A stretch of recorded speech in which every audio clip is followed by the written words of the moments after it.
صرف 5 منٹ کا مدرسہ قرآن و حدیث کی روشنی میں 7 رمضان المبارک۔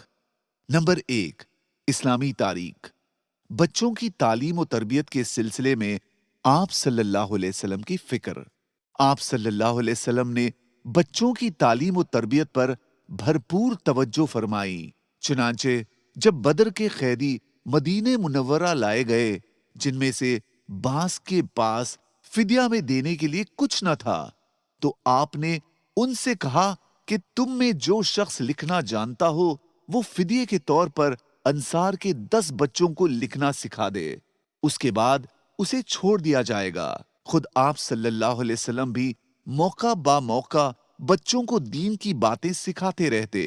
بخاری شریف کی روایت ہے کہ ایک مرتبہ حضرت ابو سلمہ رضی اللہ عنہ آپ صلی اللہ علیہ وسلم کے ساتھ کھانا کھا رہے تھے۔ ان کے کھانے کا طریقہ سنت کے خلاف تھا۔ آپ صلی اللہ علیہ وسلم نے ان کو نصیحت کرتے ہوئے فرمایا، اے لڑکے، اللہ کا نام لے کر کھاؤ، اپنے داہنے ہاتھ سے کھاؤ اور اپنے سامنے سے کھاؤ۔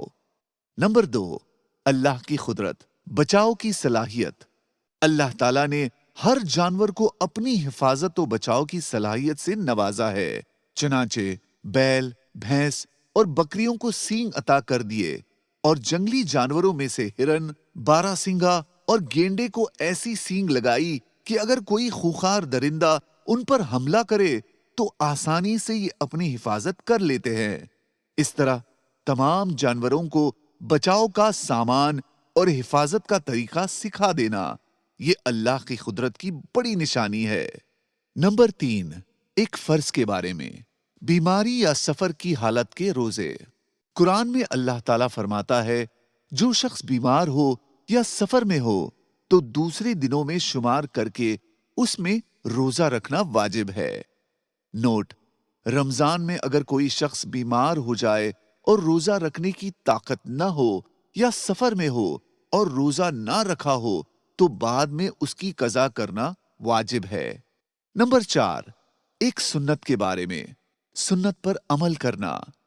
حضرت انس رضی اللہ عنہ کہتے ہیں کہ رسول اللہ صلی اللہ علیہ وسلم نے مجھ سے فرمایا، اے میرے بیٹے، اگر تجھ سے یہ ممکن ہو کہ تو صبح سے شام اس طرح کرے کہ تیرے دل میں کسی سے کینہ اور کھوٹ نہ ہو تو ایسا ہی کر۔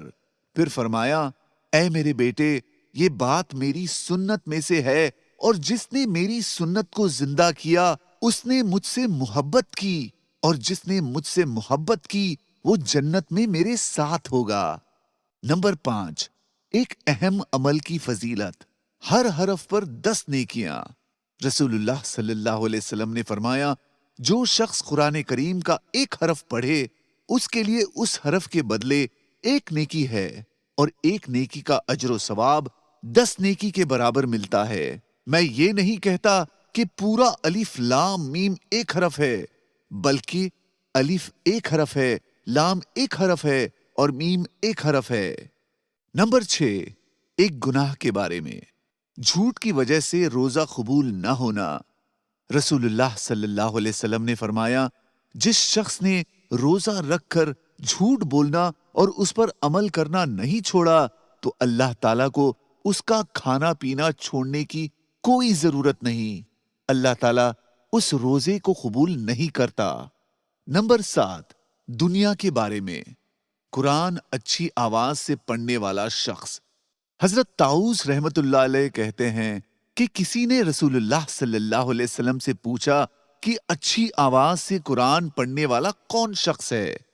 حضور صلی اللہ علیہ وسلم نے فرمایا، وہ شخص کہ جب تو اس کو تلاوت کرتے دیکھے تو محسوس ہو کہ اس پر اللہ کا خوف ہے، یعنی اس کی آواز سے ڈرا ہوا ہونا محسوس ہوتا ہو۔ نمبر 8، آخرت کے بارے میں، مردے کی حالت۔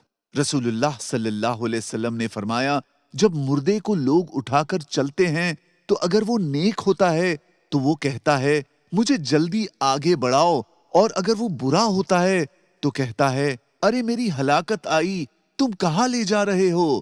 اس کی آواز کو جنات و انسان کے سوائے اللہ تعالیٰ کی تمام مخلوق سنتی ہے۔ اگر انسان اس کی آواز سن لے تو بے ہوش ہو جائے۔ نمبر 9،